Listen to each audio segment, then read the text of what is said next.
Welcome to Group Text, which today, again, is not a group. A lot of people, have been wondering how I've been doing, and thank you for all the great response we got about my fire episode. So the other big thing coming up in my life, which a lot of you know, is my wedding. That was a nice deep breath. That didn't come off quite how I expected it to.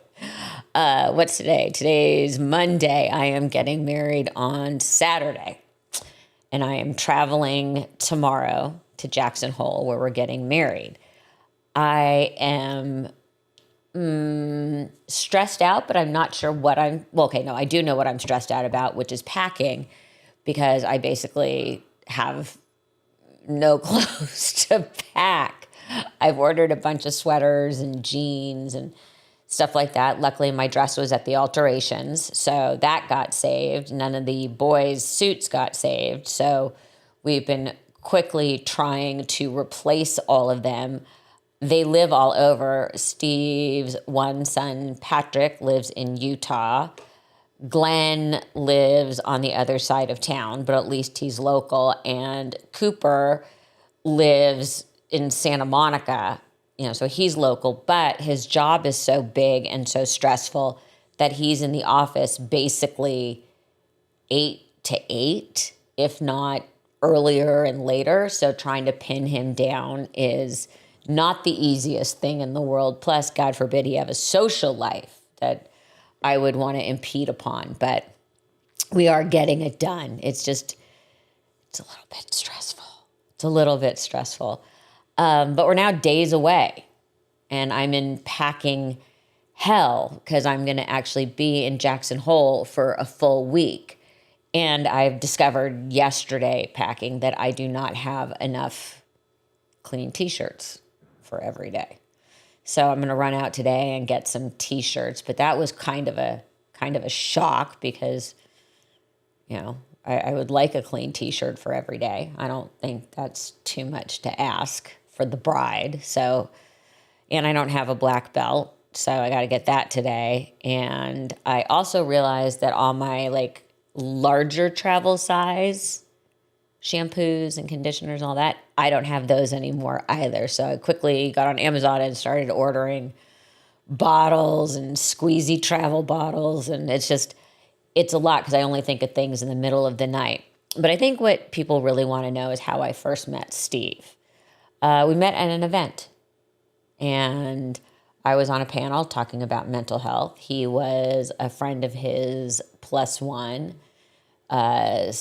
who works in the mental health industry as well. And we were all kind of chatting in a group after, and he actually asked me to dinner, kind of old-fashioned. And I said, well, let's do coffee or a drink. And he says, well, I don't drink, and if I'm going to spend time to go get coffee, we might as well have dinner. So that's how it started. The first time I pulled up to dinner, the restaurant we were going to, the valet was closed, so you had to park on the other side of the street. And I remember pulling up and looking and going, oh, yeah, he's nice. He's nice looking. He's who I remember. And I remember scanning all the way down and thinking, oh my God, he has on the worst shoes ever. And so that immediately was like, oh, this could be a big deal breaker right here. So I spin around the block and I park and I go to get out of my car, and he had crossed the street and was standing there waiting to walk me back across the street. I'm like, okay, that doesn't quite make up for the shoes. But if I don't look down, we're in good shape. And it just sort of progressed very slowly from there. I was very gun shy. I wouldn't let him pick me up or drive me. I did let him know where I lived because he came back to my house one night so I could give him a copy of my book, but he could not go upstairs. I didn't want to kiss him. I was joking with my friends, after the second or third date, I'm bobbing and weaving to get away from that moment. I don't know why, but I was. And finally, I guess it was the very end of the third date, he kind of caught me, but that was it. No upstairs, no makeout session, nothing. And then it slowly just kind of rolled from there. You went from seeing each other and hanging out like once a week, then it was twice a week, then it was actually on a weekend day. And it just went really slowly. And suddenly I'm like, I guess I'm in a relationship with this person. And he always remembered that we met on March 5th. I never remember that we met in March 5th. I just remember this year because he reminded me this year and because of the wedding date. So it was just 3 years.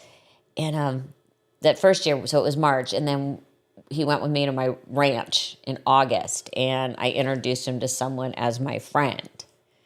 And he literally stopped in his tracks and said, "I'm your boyfriend." And I was like, wow,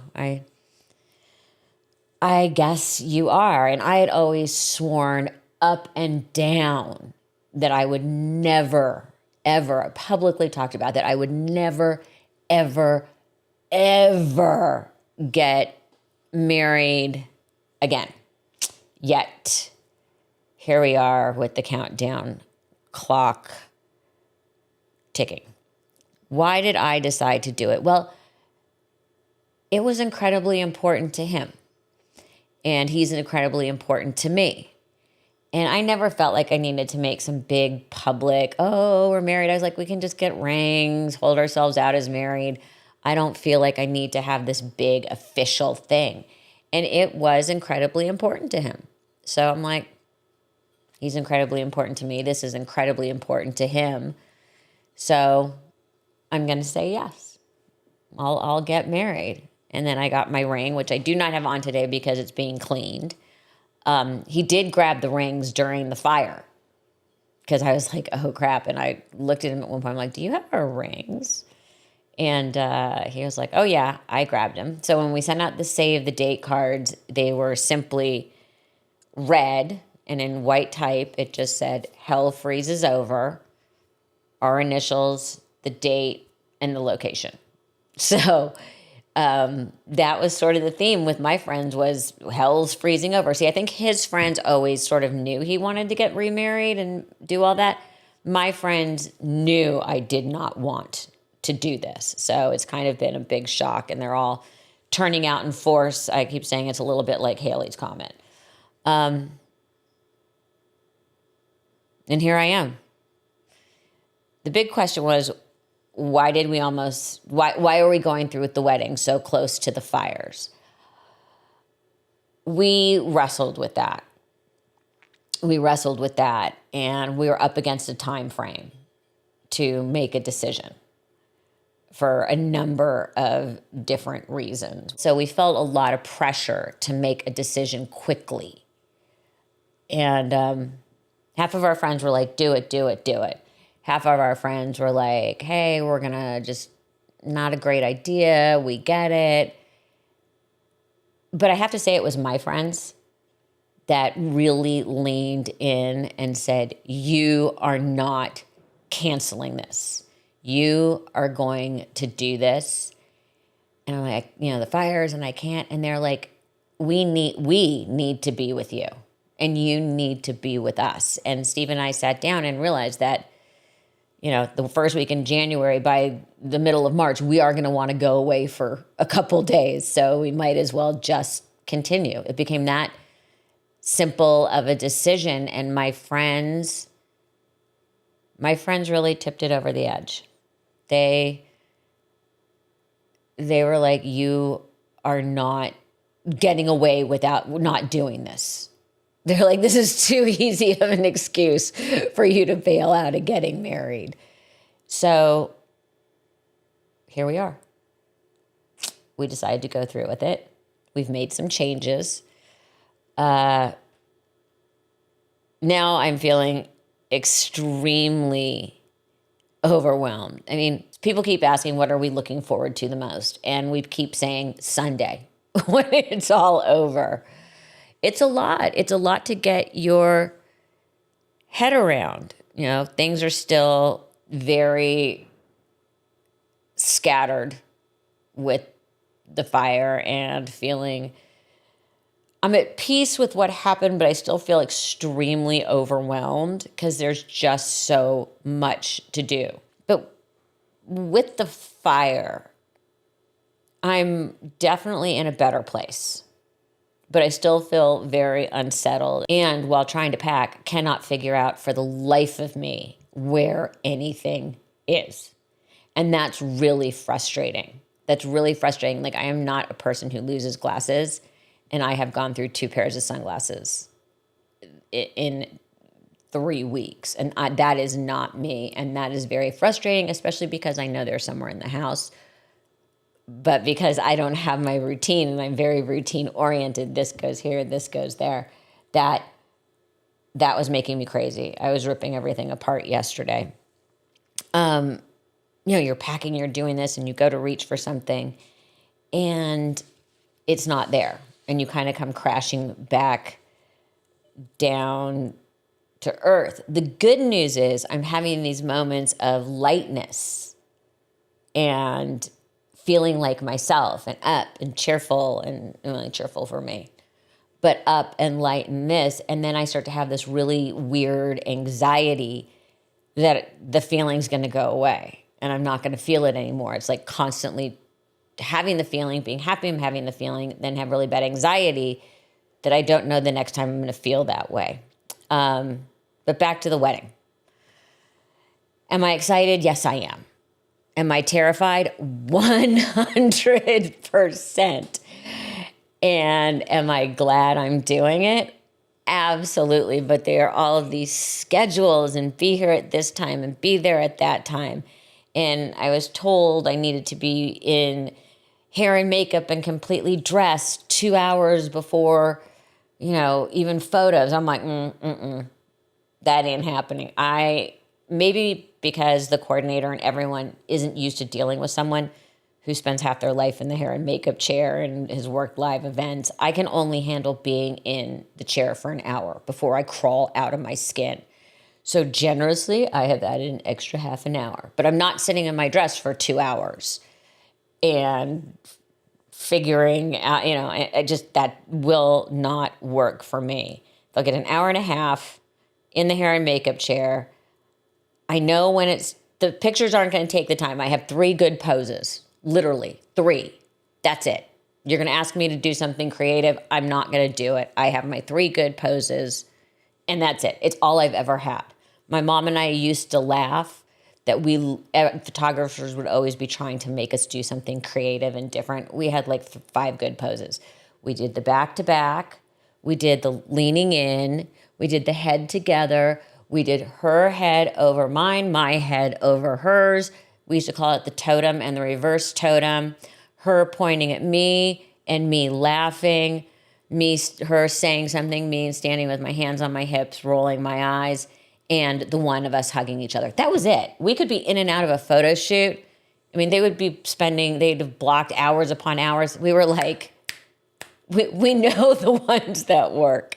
That's it. This isn't a big editorial shoot. So I know this way, I know right leg forward, back leg forward, hand on the hip, make sure that my elbow's out so that my waist looks smaller, slightly to one side. I know the head tip is always good for me. The looking away and laughing is always good for me. This is always good for me. Like, I know them. I don't need an hour photo shoot. Sabrina was really smart, and we have given every family what I'm calling a group captain, because Steve has 11 nieces and nephews who all need to be in the photos. I'm like, we're not dealing with all their schedules. He has assigned a group captain to his nieces and nephews. He has assigned a group captain to his multiple siblings to communicate where everybody needs to be. I got our group going. I'm lying. Sabrina's got our group all organized.